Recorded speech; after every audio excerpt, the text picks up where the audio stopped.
Hey guys, what's going on? Out here working on the C5 Corvette. Just want to quickly show you guys how to use rapid pump jack. Some people don't know how to use them. It's very easy to use rapid pump jacks.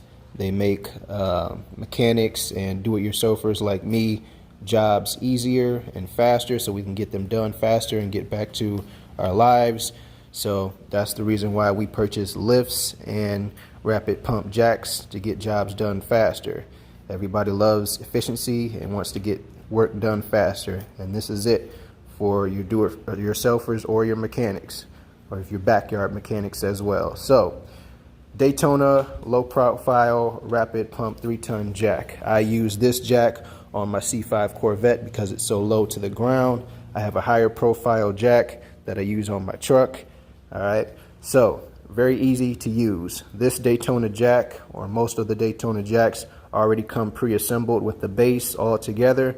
The only thing you need to do is put your two pieces together with your button here for your top piece, and your bottom piece just slides down in to the circle, and then you just tighten this bolt here and you're good to go. Your jack is all set up.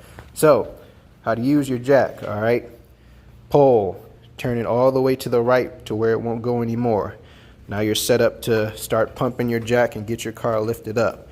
All right, and before you do this, make sure your jack pad is where it needs to be correctly up underneath your car.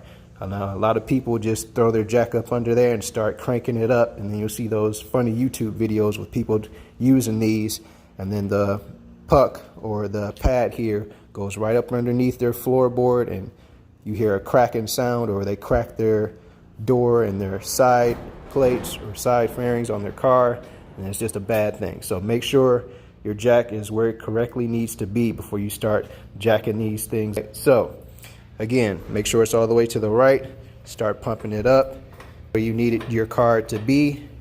All right, then where you got it where you want to be, throw your safety jack stands up under there. All right, then you're good to go with whatever you got to do. So now, lowering your vehicle. This is very important. All right, a lot of people just go ahead and crank this thing far left and let their car drop and smack down on the ground. That's not what you want to do, guys. All right, let your car slowly ease back down onto the ground. All right, you don't want to be messing up or slamming your car back on the ground on your tires and rims and brakes and struts and springs, and then something go wrong when you go to drive your car off. All right, or something snaps.